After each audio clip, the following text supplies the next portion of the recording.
Welcome to Lecture 4 of Stanford CS193p, spring of 2025. And today it's all about model and UI. And we're going to just dive into making our CodeBreaker have a separated model and UI. And because it'll have a model, it'll be able to play the game by the time we're done today. It'll be fully implemented gameplay. And that's all we're doing today. Let's head back over here to Xcode. This is where we left off last time. We're going to start right off the bat here by creating our model. Our UI right now is mostly a prototype, right? We've got hardwired little test codes in here and hardwired match markers. It's all prototypical. So we're going to make our model, and then we're going to come back to our view and turn our UI into what I said, a kind of a manifestation of our model. So what is our model going to be? Our model is just going to be a struct, actually a number of structs, and a lot of models are just structs. Our model, again, it could be a SQL database or some other stuff, and later in this quarter, believe it or not, our model is going to be a SQL database. That's how far we're going to take CodeBreaker from where it is now to where it's going to be, but we're going to start off, it's just going to be a struct. So how do I create a new struct? Well, the only time we saw creating a new file here, it was when I did the copy, right? I copied an entire helicopter view and then created a new file from it. But that's not normally how we create it. We usually go to File and New, and then do this one, File from Template. And you see the one right above it, Empty File? I recommend against that one. Because when you do File from Template, you're going to tell Xcode what kind of file it is, and it knows whether to add it to the list of things to build and its dependency charts and all that. So we almost always want to go File from Template. And when we go here, there's actually only two templates we're probably going to be picking in this class. One is SwiftUI View. That's going to give you a little template with struct something behaves like a view and var body. And then there's this one, Swift File. This is going to give you an empty Swift file. Now your model is most certainly not a view. It has nothing to do with the UI. So we will always choose Swift File when we're building things that are in our model. So I hit Swift File here. Now it's saying, what do you want to call this thing? And I'm going to start with the struct that is the heart of our model. I'm going to call this struct CodeBreaker, because it's going to be the thing that plays the game. It deserves the name CodeBreaker. One thing I'm going to say really quickly while I'm here is this little group. You see this group? See the choices here? Sometimes this will be on this setting right here, the topmost one. That means put it at the top level of your project in terms of the files over in the navigator there.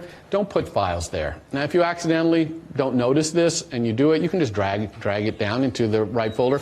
But really, we want all the files to be in this folder, the CodeBreaker folder, or subfolders of that. We can certainly divide our files up into subfolders for organizational purposes, like maybe we have a folder for our model files and a folder for our UI, whatever. That's fine. But just keep an eye on this one here. I create this file. I'll show you in the navigator. Here it is. It's called CodeBreaker. Right here was our content view. Here's our CodeBreaker. And CodeBreaker imports Foundation at the top, not SwiftUI, Foundation.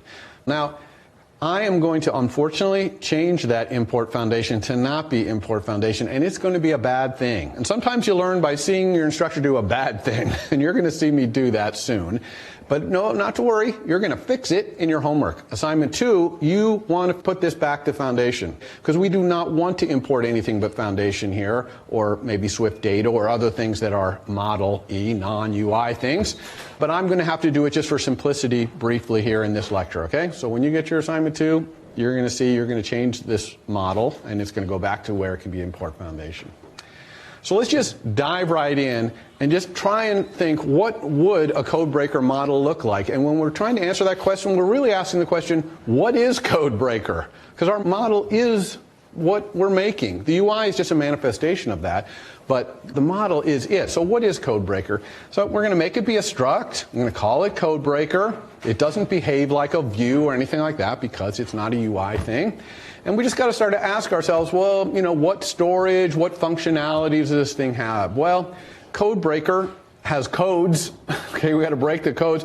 For example, it has a master code. Now, what type might my master code be? I really don't know, so I'm just going to say it's a code right now. And that's obviously nothing. Code does not exist anywhere, but that's kind of conceptually what I want.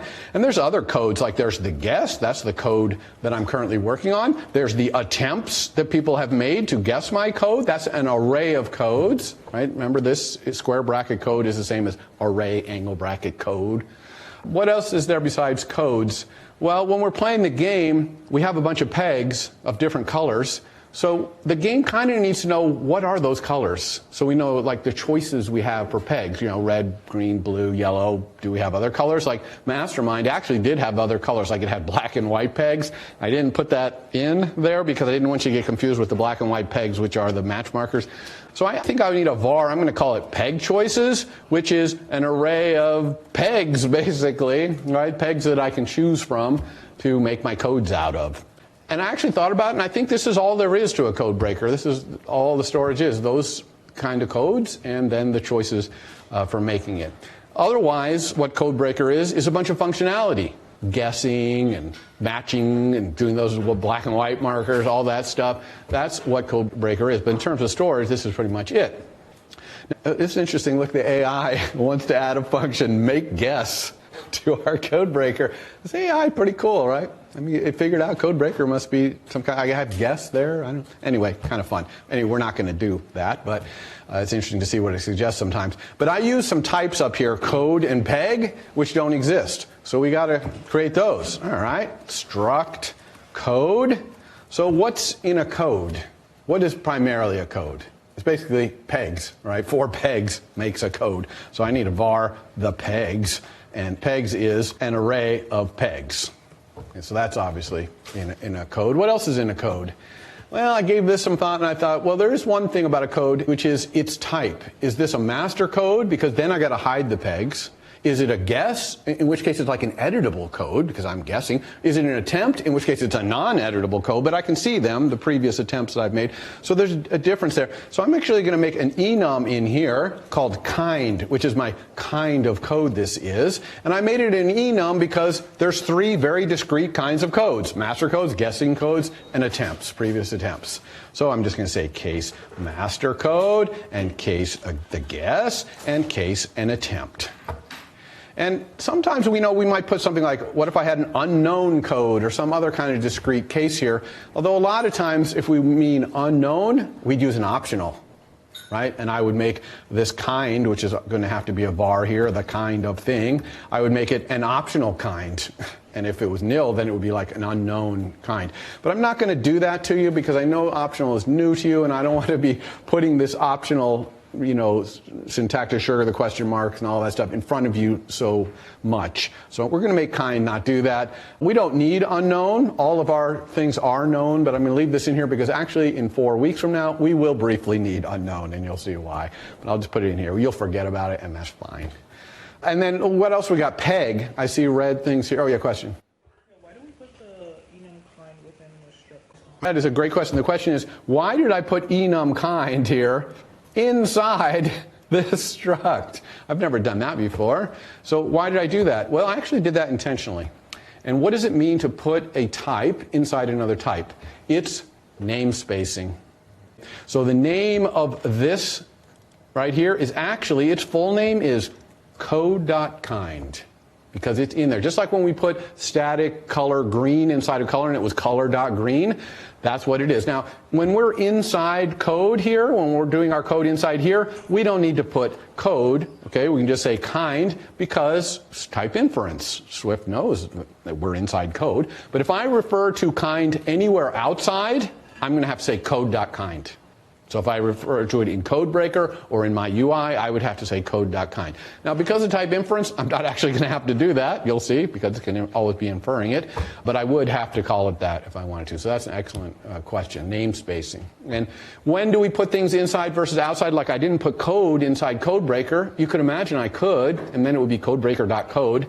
A lot depends on how significant the struct is. Something really minor like this kind that's intimately tied to the code, I'm probably going to put it inside. Something that kind of has a life of its own, like a code is eventually going to have, I'll have it outside. So it's an art of programming thing, but that's generally the guidelines I'm thinking about. So peg, what about peg? We need a type for peg. All right, let's try that. Struct peg. And it needs what? A color, obviously. Pegs need colors. What else is a peg? Anything else in a peg? And when I have a struct that just has one little thing in it like this, unless I have a lot of funcs I want to put on a peg, which I can't even think of any funcs, I'm actually not going to make peg a struct. I'm going to use a cool feature in Swift called type alias. I'm going to type alias peg to equal color. And that means that everywhere in my UI that I use the type peg, it's actually going to mean a color. So type, it's truly an alias, right? Peg is just an alias for color, because that's all a peg is to me, at least now. If I start having more needs for pegs to do more sophisticated things, I guess I can switch it to a struct later. But right now, I'm just going to set it equal to a color. Type alias is almost like documentation, because I could have easily just said a code is an array of colors. I could have said that. But by saying it's an array of peg, I'm kind of telling people reading my code, oh yeah, it's a color, but it's actually, it's a peg. It's one of the pegs, right? It just helps me think about my design here. But I got a really bad error here. This is a nasty one, and this is when I'm going to do the bad thing I said I shouldn't do, which is that color is fundamentally a UI thing. Now, you might think of color as like, oh, green, that's just green, that's nothing to do with the UI. But do you know that when you see something that's green on your screen on an iPhone in light mode and the same exact green on dark mode, those are two different colors. Incredibly, because your mind sees things in a black background a little differently. So the color system, unbelievably, is actually adjusting that thing so that when you go back and forth between light mode and dark mode, your eye, your brain, sees the same green. It's just really amazing what they've done. However, it means that color is a very UI thing. So when I say this, I'm kind of breaking my rule of model is UI independent. Now you're going to fix this in your homework, because I'm going to make you make CodeBreaker a much more exciting game than just colored pegs. You're going to have pegs that are emoji faces or something like that. And in that case, you're going to switch this peg to being a string. And the string is going to have to encode a color by name, probably. So you have the string green, and then your UI is responsible for taking that string of green and turning it into foreground style color green. And one of the cool challenge modes, extra credit if you want to think of it, in the homework is go use AI to figure out how to write the code that converts from a string to a color and back. So just kind of fun. I don't know how many of you used AI to write code, probably most of you, but it's really cool. And so I'm going to guide you through that a little bit in the homework. But I'm stuck with it being color for simplicity here. So instead of Foundation, I'm going to have to import SwiftUI, but luckily I don't have to import all of SwiftUI, just something called SwiftUI Core, which is kind of like the core structs and stuff of SwiftUI. Yeah. Is it possible to import both SwiftUI and Foundation? Yeah, so the question is, can I import SwiftUI and Foundation? And the answer is SwiftUI itself imports Foundation. So you're automatically getting it. You can say it again, but SwiftUI can't function without Foundation, because Foundation has things like arrays and dictionaries and ints, and I mean, you have to have SwiftUI can't live without it, so it imports it itself. So this is it. This is my entire model. None of the behavior of the game, but this kind of the storage, and it's kind of a good starting point for me. So now let's go back to our UI, and I'm actually going to put it on screen at the same time. I'm going to go over here to my content view, a little space over there like that, and it's putting my preview now down at the bottom, but I'm going to stop having my preview up there. Remember, I go up here to this button and say show editor only. It takes my content view away. And I want to do what I was saying, where I want to make this code on the right, which is the view of my app, the UI, be a manifestation of what we see on the left. And the first thing I need to do is have one of them. My view needs to have a CodeBreaker struct, an instance of a CodeBreaker struct that it can show. So I'm going to do that just by adding a nice little let up here. Let the game, I'll call it, which is of type CodeBreaker, equal a CodeBreaker. Let me try and create a CodeBreaker there. And so now I have a little variable inside my view that I can use to show all the pegs and do all the things, and eventually it's going to do all the logic too. So this game is a very powerful little variable that I've put in there. But it's not working. What's it saying here? Missing arguments for parameters master code, guessed, attempts, and peg choices in call. It wants me to start typing here, oh yeah, master code is this, and the guess is, it's making me put values for all of these variables. And why is it doing that? Why is it doing that? Yeah. Yeah, because those variables have no values. And in Swift, we can't have variables no values. So you can't create a code breaker with these things with no value. So I'm trying to create a code breaker over here in the UI. It's saying, fine, but give me those values because I can't create it otherwise. Well, we don't want that, because clearly the UI using the code breaker, it doesn't want to have to create the master code itself and create a guess. And that's all stuff that the logic of the model should do. So let's start putting some defaults over here. Master code, it's a code, so I'm going to create a code, and it's going to have some arguments. And the guess is also a code, and that's going to have some arguments. Our attempts is an array of codes, right? Our peg choices, well, this is an interesting one. We'll let AI do its trick here and make red, green, blue, yellow be our choices for our pegs. All right, now this is not where we're going to go long term. We want to be much more powerful and flexible. And like I said, in your homework, not only can these be colors, they could be smiley face emoji or something like that. But here, we're just going to start here, and we'll work from there. But now, of course, this, yeah. Is it a good idea if you know something should change to declare as a let instead of a var? Yeah, so that's a great question. It's like, how do I know to start off making this be a let versus making it be a var? And I think that there's an approach which I believe in, which is always start with a let and only switch it to a var when you actually are going to change it. The compiler's kind of going to force you towards lets anyway, because it's going to give a warning every time you have something that you don't, modify that's a let. So let's just always start let, because otherwise they're the same. That's the only difference, is the editable or not. Yeah. And on that note, in CodeBreaker's struct, since peg choices, at least at this point in time, is a static set of 4 choices, should that just be a let as well, or is that not? Great question. So he's saying peg choices, I'm not going to be changing peg choices, so should this be a let? And absolutely it should be a let. Because we don't have any functionality that's going to let you change peg choices in the middle of a game. Should be kind of hard on the guesser. So yeah, that one should be a let. So I just made that a let. Very good question. So we've got this game right here, but we've just pushed off the arguments thing to this side, because this thing is saying the same thing, missing arguments for kind and pegs. Well, this is a little different here, though. When I'm creating a master code, I actually want to tell the code the kind, because this is a master, and then this one, kind, is a guess. And when I start adding attempts to this attempt array right here, they're going to be of kind.attempt. So I want that. But what about the pegs? I'm still not doing this missing argument thing. It's still saying you're not doing pegs. So what about this pegs? Well, interesting. Look, long term, I eventually want the master code to have random pegs, and I want the guess to probably have missing pegs until I pick the code I want. But in the meantime, let's just make this hardwired to something, and we'll fix that later. So I'll just say maybe green, red,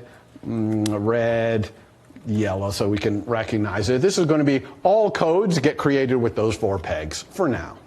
Eventually, I'll fix it to do the right thing for different kinds of codes. All right, good. Look, no errors. Excellent. So now I have a game right here in my content view. And actually, you know what? I'm going to change this right now. Content view is the wrong name there. Content view is a name we got from the generic template from Xcode when it didn't know what the heck we were doing. It means that this is the view of my content of my app. It has nothing to do with CodeBreaker. But what is this view really, this helicopter view? It's a CodeBreaker view.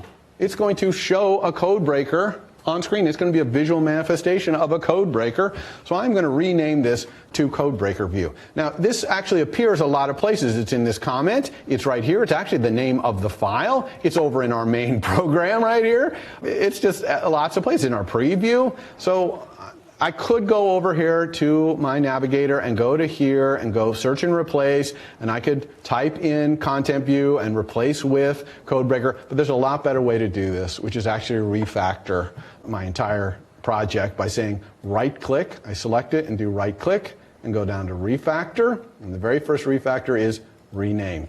And now, as soon as you do that, it's going to go through your entire project and look where everything semantically called content view. It's going to select them all for renaming. Now, it didn't choose one of them, though. See, they're all in blue, except for one, which was the comment in the header of this file. It wasn't sure, is that really a view, or is that just the word content view? It's in a comment. I'm not sure, you see.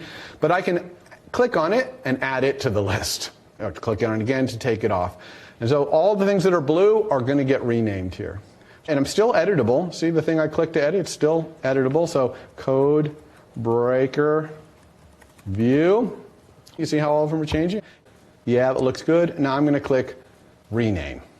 And so it renamed everything. It renamed this. It renamed the preview over here in our files. It renamed the file to be CodeBreakerView in our main program. It renamed that. So it did absolutely everything we wanted to do there. We have this CodeBreaker view. It's a visual manifestation of this CodeBreaker, this instance. By the way, I would never type that way. I would say this. Type inference. Clearly, I don't need to specify the type of that game. It's clearly a CodeBreaker. I'm setting it equal to a CodeBreaker. Now that I have the game, I can start going through my UI and having it fill out with the game. So let's actually go back to having this be the main view here and also get our preview back so we can see what's going on.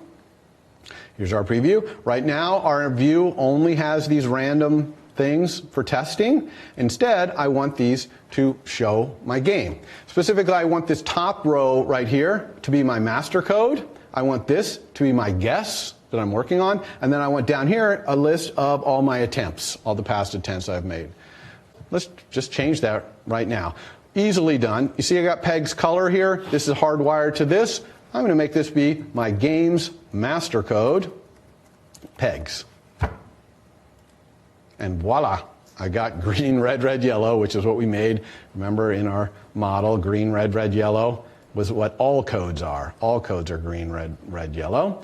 And I'm going to do the exact same thing here with my guess, guess.pegs. There it is. Oh, green, red, red, yellow. That's working perfectly.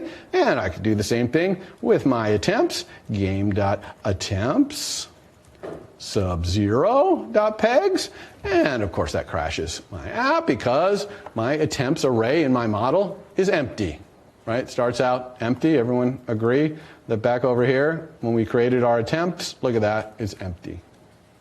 By the way, here also, we would do type inference and not type that because we obviously have this. Or we could do the opposite, where we put that type there, and here we just say open square bracket, close square bracket, which is an empty array. One side of the equals or the other has to have the type, but we can type inference the other side. So we get an empty array, so that's crashing, so we can't do that. But what are we going to use to do this? For each, of course. We're going to do a for each, but we'll do that in a minute. This is great, this is working, but there's something else inside pegs, which is the little black and white pegs. And for each code, at least the attempts, not for the master code because they're all black, right? They're all exact matches for the master code. And the guess, probably don't want to show that while this person's editing it. But the attempts certainly need their thing. So I'm going to change this func pegs to instead be func view for code and pass it a code instead, and then have it build some view for me. So I'm going to get rid of this pegs color thing, and I'll change the color up here to say view for the master code, and also a view for the guess. And on my for each, I'm going to be saying view for attempts. And inside this view for code, since I'm given the code, I have to grab the pegs to get the colors, right? Here's the colors. It used to be pegs for the colors. So I'm going to say code.pegs. And then same thing down here. This is the colors, code.pegs. We've hopefully fixed everything here. Let's build, force it to recompile. No errors, no little red things up here. Start our preview back up again. Woohoo, it's working. Master code and guess. Now let me say something about this name, view for code. I'm not a fan here. I don't really love that name, view for code, although it's not terrible. Because the fact that this code is a very specific kind of type, it's clear to someone reading the code that I'm making a view to show you a code. But what really should I be doing here? Anyone want to suggest something would be better than view for code? How about helicopter view, code view, where it takes a code as its argument? That would be way better, but I'm not going to take time to do that. We'll do that next week when we have a little more time, because we've got a lot to cover today. So we've got that. Things are working great. Now let's make our guess work. Because right now, how do I guess? It's like, I want to tap on these and somehow change them so I can guess what I think the code is. Now we're talking about multi-touch inputs. Swipes and taps and things like that. We call that multi-touch input. So I need to get some input from the user so when I tap on one of these pegs, it changes the color. There's a couple of ways to do this. We're going to do it in kind of a not so great way today, which is that every time I tap on it, it's going to cycle through all the peg choices. And whatever the colors it can be, it'll just cycle through. Tap, tap, tap. It could go green, yellow, red, blue, green, yellow, red, blue, green, yellow, red, blue, until I get to the one I want. Not a great user interface to do that. It's a lot of tapping just to get the guess the way you want. On Monday, what we're going to do is we're going to have like a keyboard, a thing at the bottom that lets it just go blue, red, green, right? Much better. Today, we're going to do this tap because we're just learning about multi-touch. We're just learning how to put it together here. So how do we do that where when I tap on a view, it does something? I'm going to put myself in select mode and say, what draws this? Oh, there it is. You see it selected on the right. Okay, so when I click on this, I can see this is the rounded rectangle that draws that. Okay, great. I want to make it so when I tap on that view, it does something, basically cycles through the peg choices. So to do that, I use a view modifier .onTapGesture. And that means when a tap gesture happens on you, Mr. View, execute this inline code, right? Everyone understand that syntax there of having the inline code, the closure there? So we can do whatever we want in here. Now, cycling through the peg choices, that's a model thing. That's not a UI thing. The UI did its job. It got the tap. But now it's time for the model to do its job. It knows what the peg choices are. It would know how to cycle through. So I'm going to ask the game to please change the guess peg at index. Now, as I typed that and I realized, change guess peg, I really only want to call this if you tap on a guess peg. So inside here, this is just normal code, completely normal code like you're used to. So I can say, well, if the code's kind equals .guess, then please, Mr. Game, change the guess peg. And it's up to the model to decide how it changes the guess peg. I'm just telling it to change it, so it's going to change it. And like I said, I decided I'm going to cycle through them, because that's a good way to do it. It says here, value of type CodeBreaker has no member change guess peg. Of course, that's absolutely true. It does not. Well, let's go and add it. We've got our CodeBreaker here. I'm just going to add a func called change guess peg at, and I don't want to use the variable at inside here. I'm going to say at index and put the int there. Oops. And inside here, I just want to change the guess peg that's at that index to the next thing in the cycle. This is actually an important little function that I'm going to go through here because we're going to see optionals at work for the first time. We're going to need an optional to make this work. But here's my logic for doing this. First of all, I'm going to get the existing peg that's there by saying let the existing peg equal the guesses pegs at that index. Because obviously I'm trying to change the guess peg at that index. So I just got what's there now. So I don't know, I clicked on it, maybe it's a blue peg right now. So I just got blue. Existing peg right here, I didn't do its type, but if I alt-click on it, it's of type peg. Notice that alt-click showed me the type alias type right there, which is kind of cool. Peg as a type alias. So I've got the existing peg. Now I'm going to use a very long variable name to make it clear. I basically want to say let the index of existing peg in the peg choices array equal something. That's kind of what I want to calculate here. And actually, let's let AI do its thing here. It seems like it's got a good idea for doing that. And here's what it said. Go look into the peg choices and find that existing peg. And the reason I want to find it is because I want to then go to the next one. Right? I'm just looping around, going around the peg choice. I want to go to the next one. Now, when you click on first index of, look what it returns. Self.index, which for array, that's an int. Int is how you index into array. Self.index question mark. That's that syntactic sugar that says this is an optional. And why is this an optional? Because if I look for the first index of something and it ain't in there, I'm going to get none. Exactly what we talked about in the slides. So that's great, but the AI said, oh, and if that's true, I'm just going to crash my program.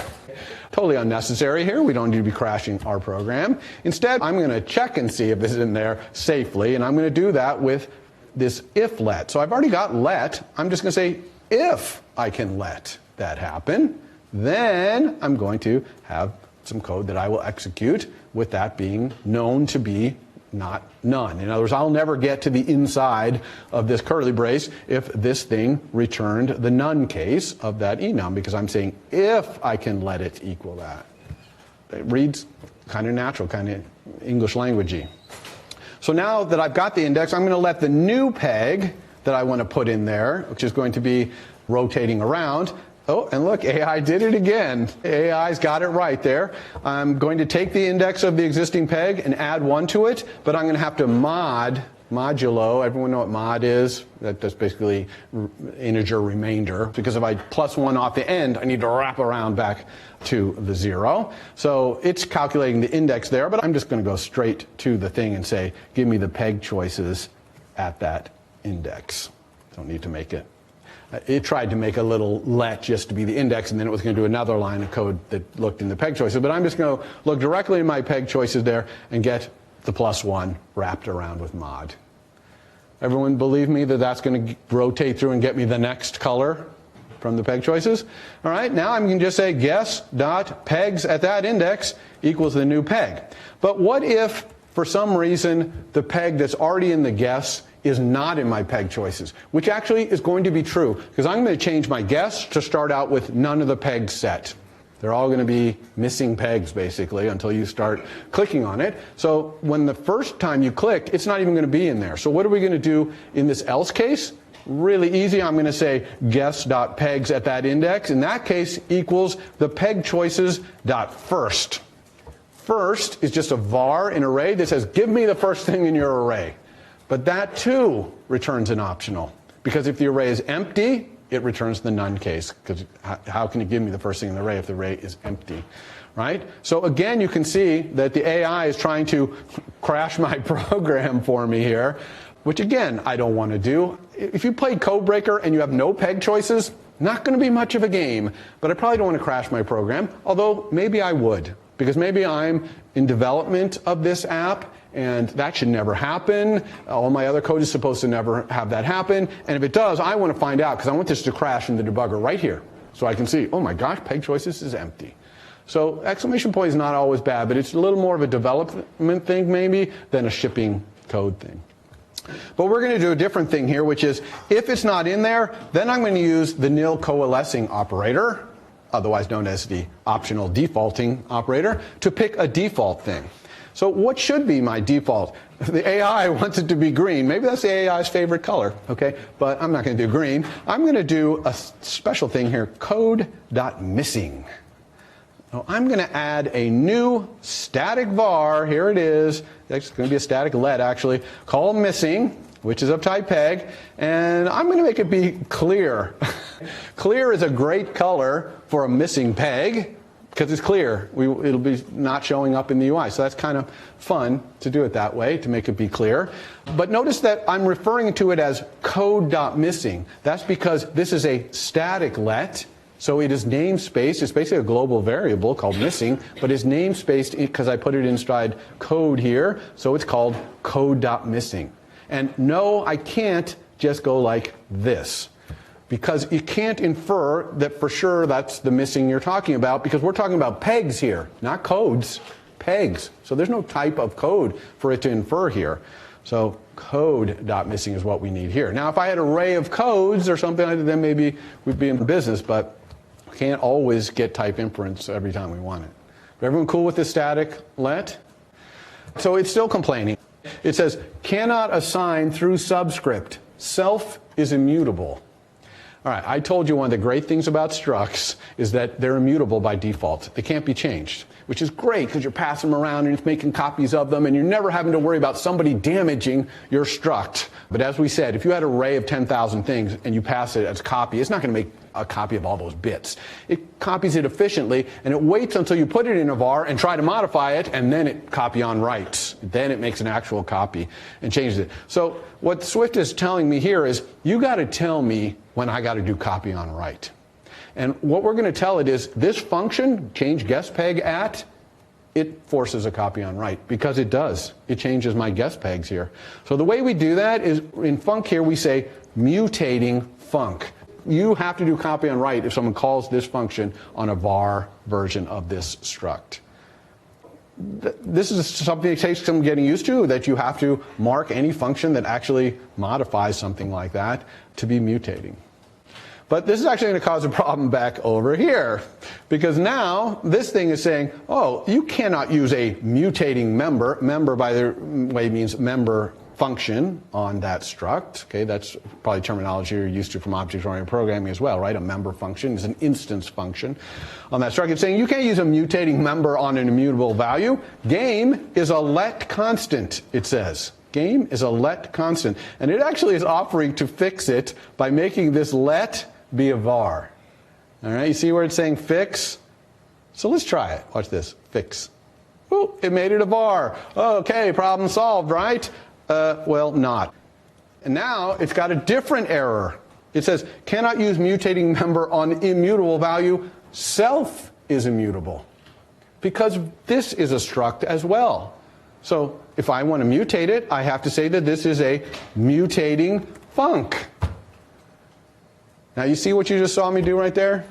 Don't you ever do that, okay? We never have mutating funcs in views. And why is that? Because I told you all the views are in a big let somewhere. So it's never going to work to do mutating. And actually, you can see it right away why it happens. Look what happened when I made that a mutating func. I'm trying to call it from my var body, and that's saying you can't use a member here because self is immutable. That's because this var body is what? A read-only var. So it can't be mutating something. It's read-only. So we're stuck. We can't not have it be read-only. Var body is by definition computed. It's read-only. So that's why we can never have mutating funcs. And that's why SwiftUI made the choice to have all the views just be read-only. And it works great. Now, how we can solve this problem, though, because I have to change that. I'm trying to change that guess. I need to make that thing happen. Well, this is where you're going to put @state here. @state's a little macro. It's actually going to make a little var in your view, which is a struct called state. And inside that state struct is a class pointer.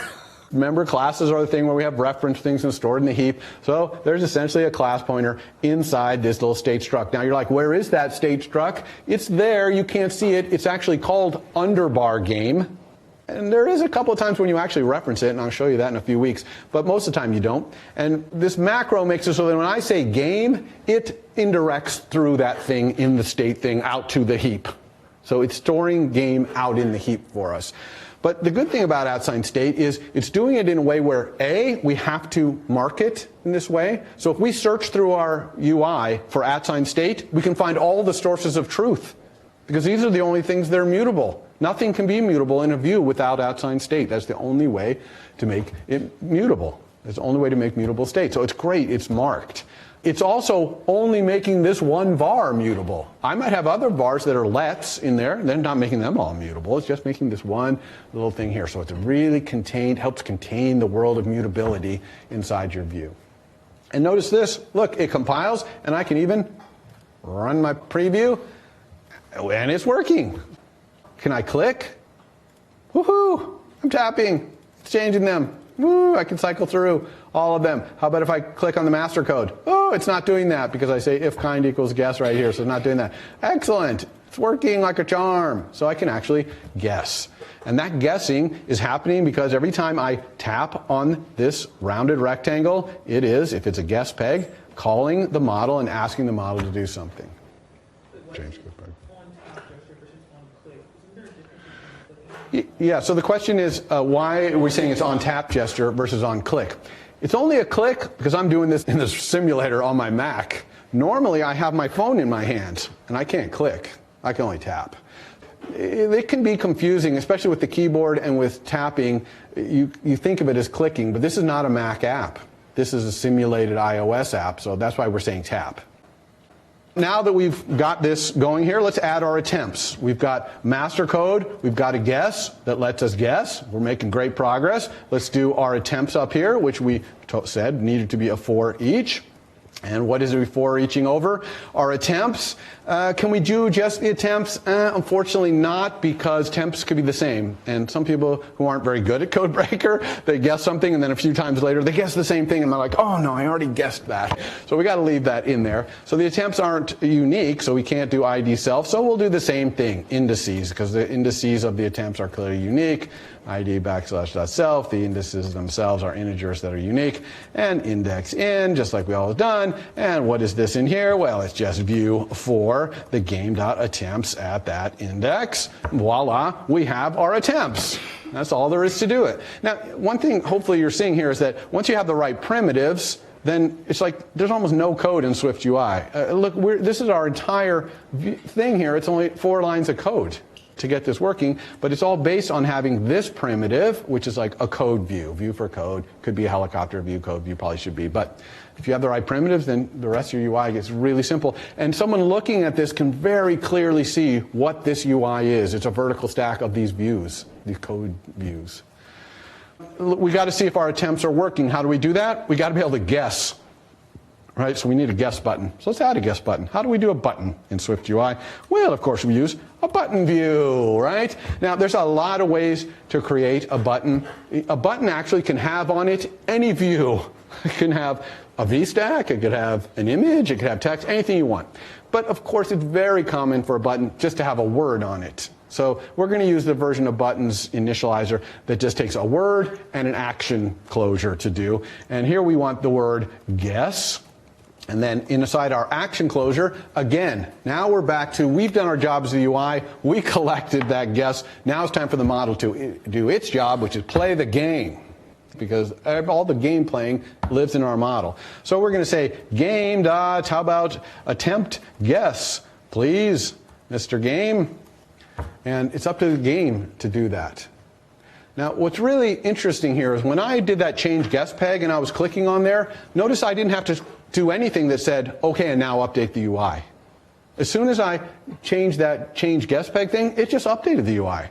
And that's the way SwiftUI works. The whole thing is based on this reactive nature. This is why we call it reactive. It reacts to changes in the model automatically and just redraws only the things that have actually changed. In that case, it would redraw only that one view. When I click here and change that peg, it only draws that one view. Well, same thing here. When I attempt a guess, it's going to add an attempt and probably reset the guess thing eventually and all that stuff. That's just going to automatically appear in our UI because our UI properly draws the attempts, hopefully.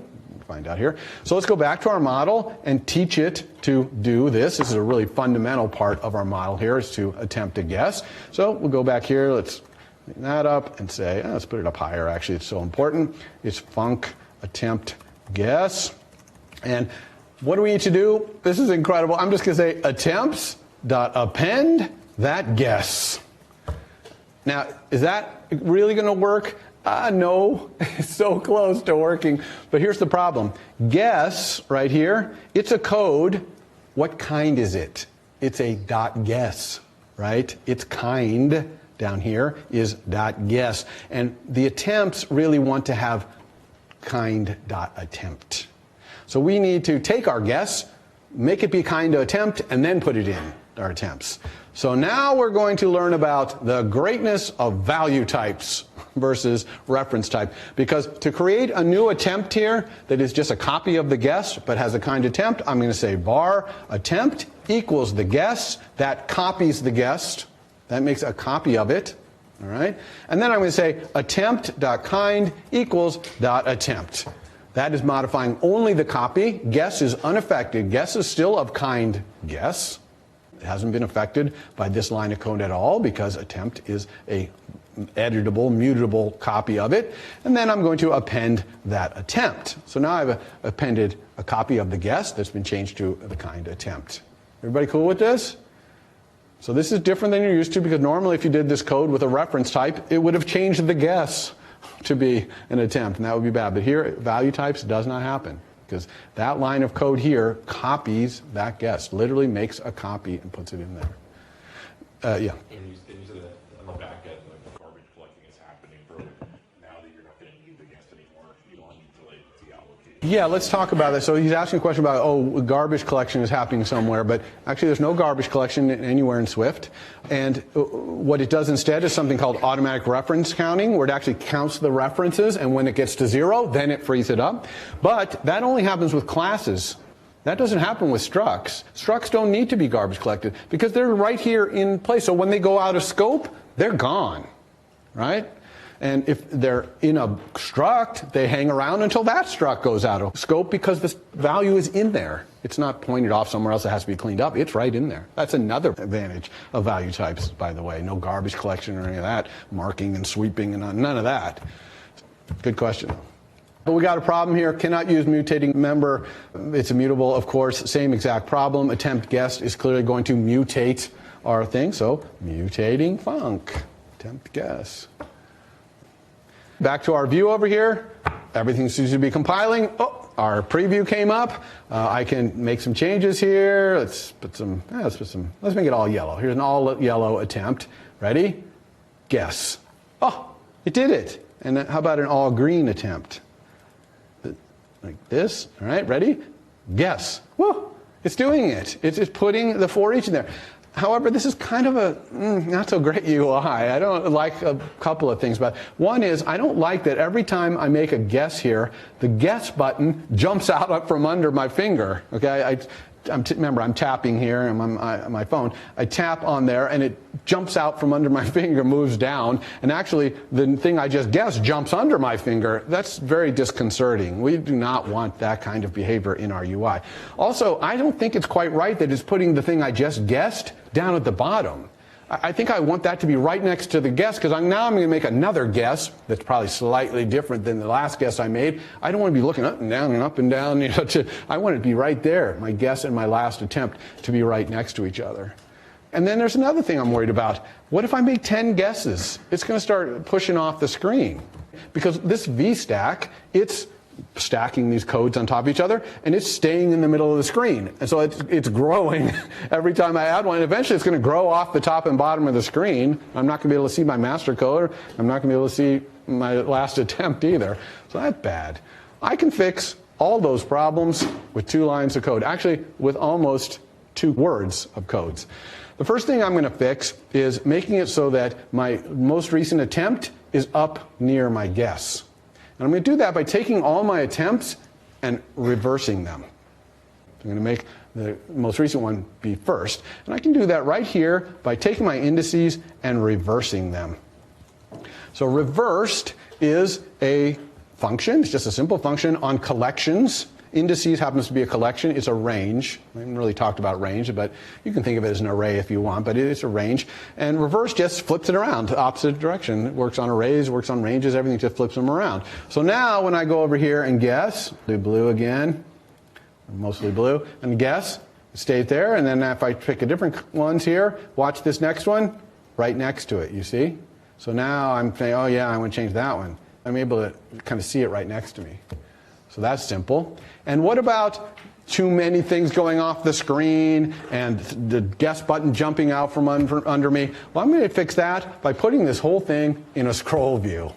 I want it to scroll up and down, and that's going to fix both those problems. I'm going to put the guess and all the attempts in a scroll view. A scroll view is just a view. It is a kind of an instruction manual view, kind of like VStack. And you put the things in there, and look what happens over here.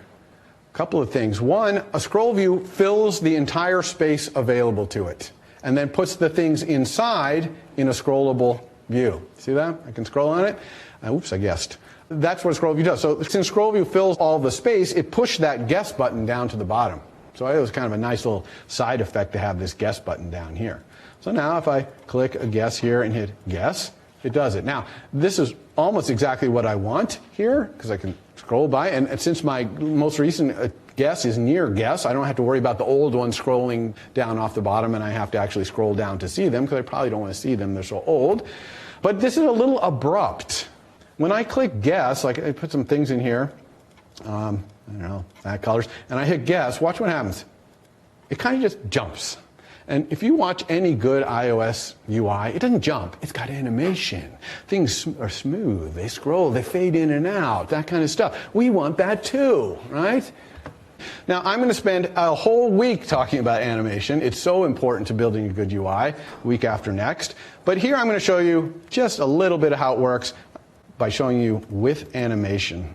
Okay? So if you put with animation around anything, it will animate that change. Now, it has some default choices of how it does animation. Opacity is a big part of how it does animation. But in a scroll view, animation means move things out of the way if you want to make room for something new. So watch what happens here. Let's do a guess. This first guess is just going to fade in here, right? But look at the second guess. Look what happens to this first guess when I do a second one. Whoop. See, it slid down, and the new one faded in. Now, I don't love this animation because that fade-in animation is kind of overlapping the scroll-down one, and I've got some really good ideas for how to do this animation that really look cool and will make users go, ooh, that's cool, which is what you want. You want your app to be cool. But we're going to talk all about that in 2 weeks. This is just a brief preview of doing animation there. What about the white and black pegs? Those things need to be showing for each of our attempts what's going on. So how are we going to do that? Now, I am going to be time constrained here, so I'm going to add a function to code here that calculates those pegs, but I'm not going to go through the code until Monday. And the reason why I'm doing that is I need to get this done so you can do your assignment too. And then you don't need to know what's going on in here to do assignment 2. And then I can go back and tell you on Monday what's going on in there. And it actually has some very interesting things, especially related to closures, this thing, closures. So anyway, here's the function I wrote. And there's many ways to do this thing. So I don't want to make it sound like this is the only way to do it. But what this does is it matches against another code. That's why it's called match against other code. And it returns an array of matches that line up with the various pegs. So if the first peg is a perfect match, it'll have .exact in the array that it returns. The second one is in there, but it's not at that position. It'll have inexact. If the next color is not even in the master code, then it'll say no match, right? The same matches we had before over here in match markers. It's going to return an array of these things. Basically something suitable to give right here. Exactly the same thing this wants. Now remember that our match markers doesn't pay attention to the order. It's just how many exacts, how many inexacts. So that's good. We don't want it to because we don't want to give the user too much hint. But the thing I wrote over here in the model, it does actually return you the positions of the exact and not matches. So we're going to look at that later. But we've got this match against, and we can use this match against over here in our view where we are putting the matches. You see, here's match markers, and right now we're just using exact, inexact, no match, exact. But I could say code.match against the game's master code. All right? So match is that function I just added to code. It matches against another code. I'm matching this code against the master code, and it is working perfectly. You look over in our preview, the master code, its pegs are all black because it matches the master code perfectly. All pegs are right, and so is our guess. But if I start changing my guess, oh no, ooh, it's changing them, okay, as I click through them. Now, clearly we don't want either of these two things to be happening. It's useless to put the 4 black pegs for the master code. Of course it matches. That's meaningless information. And I definitely don't think we want to be changing those things as people click. That's going to make the game way too easy, all right? Just kind of keep clicking until you get all 4 black, basically. So we're kind of on the way. But what's really going on here is that the only time that having those matches makes any sense is with an attempt, not with a master code or a guess code. So what do we do when we have 3 different discrete things like that, but only one of them makes any sense to have some data associated with it? Huh? And yeah, I hear something to say. Yes, we're going to do an enum, our little enum over here, this thing, kind enum. We're going to add associated data just for the attempt case. So I'm just going to say match here. And again, for this association data, I could put a little label like the matches that went with this attempt, but really that's unnecessary. If I have an attempt kind and it has an array of matches, that's clearly the matches for that attempt. I don't need that extra word. And I could put it in there, but totally unnecessary. You see how associated data works? I have these 3 different kinds of codes. Only one of them needs this data. So I'm putting that data in the kind enum there associated with that kind attempt. And if I want to make things kind of nice from calling, I could create a var matches in code, which returns an array of matches, and switch on my kind. So I'm switching on my kind and saying, if your attempt, then go grab that association data and return it. But any other one, just return empty array. So you see how I'm using switch right there to look into my kind. I'm switching on my kind. And if it's an attempt, I'm getting the matches and returning them. This is just kind of like a convenience read-only var we have right here. Otherwise, I'm returning nothing. Now that we have this associated data with attempt, we need to set it. It's actually going to force us to do that right here. You see this says member attempt expects the argument of type match. Because I'm trying to set the kind to .attempt, you cannot set .attempt as the kind unless you give the match. Luckily, the match is easy. It's the guess matched against my master code. Right? So when I create attempt, I have to say that. Now, this also broke another thing, which is kind of interesting. Back here in my view, probably hasn't compiled over here. Oh, okay, it's a good example of this. Okay, so I just hit compile, and nothing is happening. What's happening here is that the compiler is struggling with a view builder. And I told you this would happen, and now you're seeing it in action. You see at the top, it says building 8 out of 12. All right. Well, number 8 out of 12 is probably this view builder, or is this file, and it's trying to build this view builder right here, and it is struggling. It cannot do it. Now, I think it's eventually going to figure this out, so we'll wait it out for a second here. But I don't want to waste all of our time here waiting for this thing to do it. Ah, it did it. So it took a really long time to do that, but it did figure it out. It says referencing operator function equals on an equatable requires that code.kind conform to equatable. That's actually a very good error message there. So let's talk about equals equals. What is that in Swift? In all other languages, or most of the ones you know, equals equals like a built-in operator. Okay, it only works on ints and floats and strings, that kind of thing. Swift, no, equals equal is just a static function on every struct that can do it. Simple. It's called equals equals. Literally, static func equals equals takes two arguments, the left-hand side and the right-hand side, and it returns a bool, whether it's true. Now, why don't we see equals equals? We were doing equals equals here, and we didn't have to do that. Well, that's because if you have an enum that has no associated data, you automatically get equals equals. It exists. It's just the compiler is doing it for you behind the scenes, right? Some other code somewhere is doing it. But once you add associated data to an equals equals, the compiler stops doing that because it's not sure whether an attempt that has the same matches really is equal, because it just doesn't know enough about what the associated data is. But you can ask the compiler to keep doing it by going to your kind, enum right here, and saying, please behave like an equatable. Remember we have behave like a view? This is behave like equatable. Behave like equatable means you have that static func equals equal. That's all it means. And normally you would have to provide that equals equals yourself. Just like if you behave like a view, you have to do var body. If you want to say you behave like equatable, you have to provide static func equals equals and go calculate it. However, in this case where your associated data, all of it is itself equatable, then it can generate it for you. It can synthesize. It's called synthesize the equals equals for you. So you don't have to type it in there, right? Because otherwise I would have to go here and say static func equals equals with a left-hand side that is a kind and a right-hand side which is a kind and returns a bool. And I probably would switch on the left-hand side and see what it is and compare it to the right-hand side.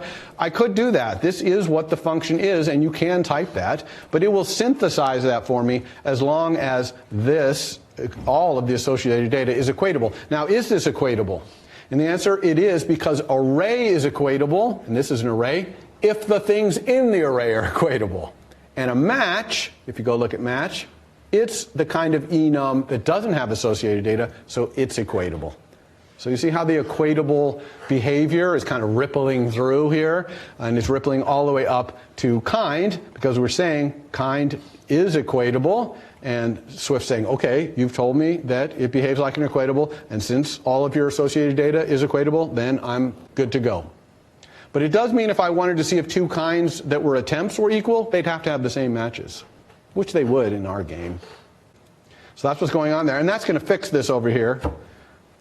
Fixed it. And yeah, so that was a great opportunity to show you the long build as it was trying to figure out this line of code was wrong because we didn't have that equatable, and it just took a long time to figure it out. Okay, but it did eventually, so give it credit. So we have got our kind with the matches in there, so we don't need to do this anymore, right? When we're showing the match markers, we can just ask the code for its matches. This matches is that nice little var I made over here that switches on my kind and extracts the matches if it's an attempt. Make sense?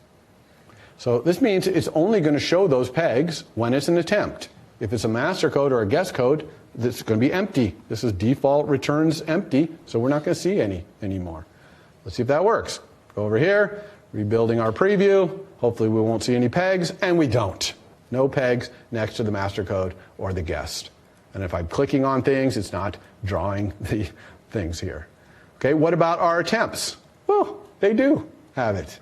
Yeah, let's change something so it has a match. Yeah, look at that. It's actually working.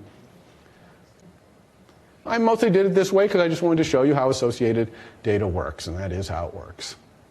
All right, what else do I want to do? You know, I freed up some space up here. I'd like to put my guess button up in here. Because I'm working up here on my guess, go down. Oh, I have to move my finger all the way down here and guess, all the way back up there. I'd like to be able to go click, click, click, guess, click, click, guess. It would be cool to put my guess button right here. So we'll do that. It's really easy. First of all, I'm going to take my guess button out of here. Let's make a little var for it. Var guess button. Some view. There's a nice guess button right there. And how am I going to put it up here? Well, what is here? Here is where the match markers go for guess.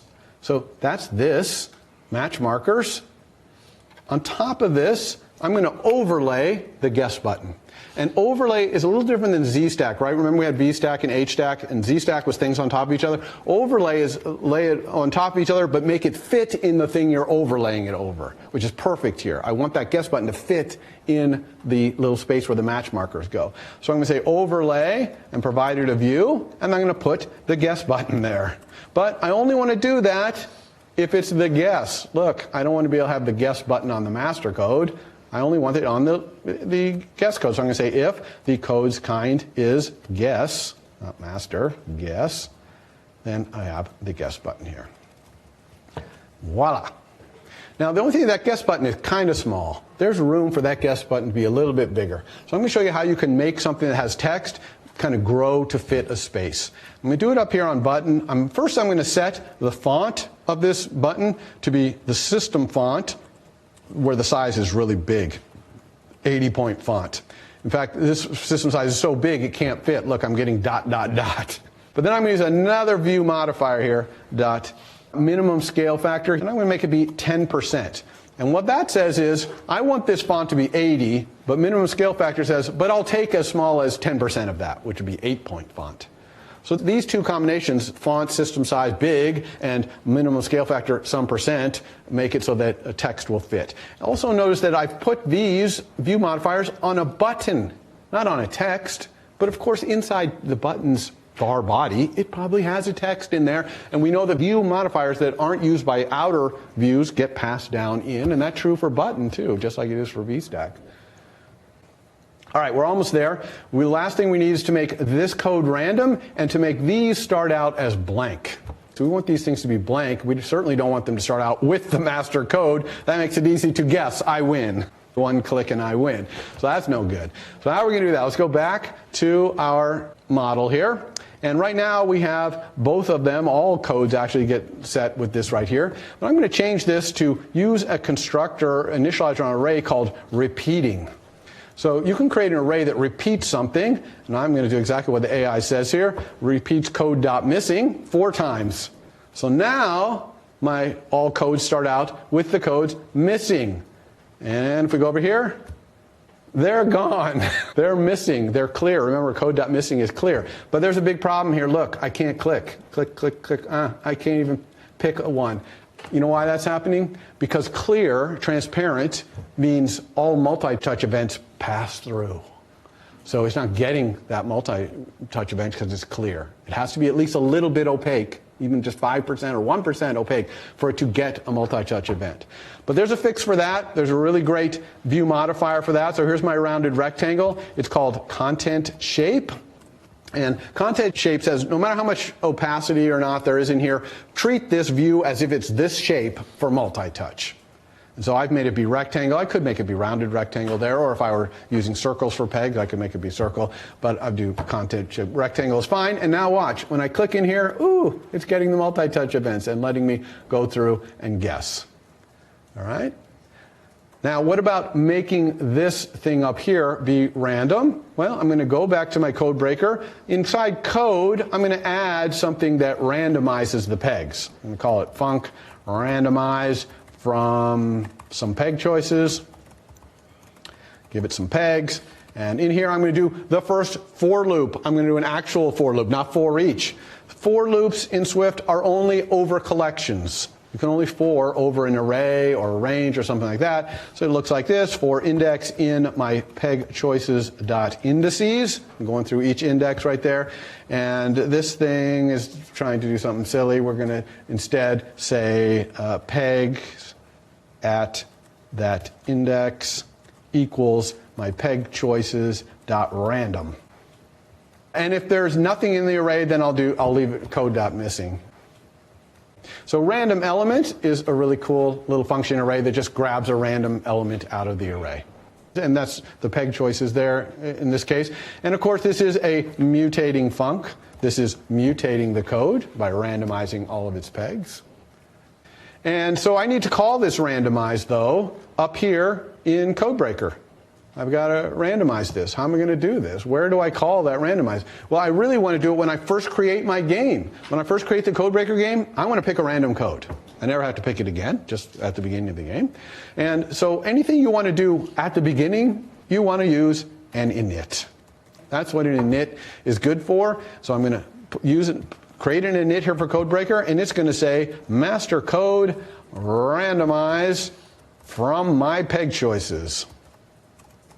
And that is going to do exactly what I want, it turns out. Now, I'm going to put another thing here. I'm going to use a print statement. And I can't believe I got this far before showing you a print statement. But I'm going to print out my master code. This is so I can cheat the rest of the quarter. That way I can see it at all times, even once we start covering the master code, which we're going to do on Monday, start covering it.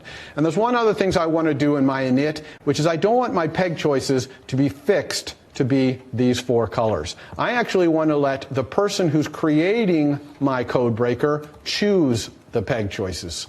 So I'm making peg choices be an argument to my init. And then over here, where I'm creating my code breaker, right here, I'm going to say I want my peg choices to be, and I'm going to choose earth tones: brown, yellow, orange, maybe black.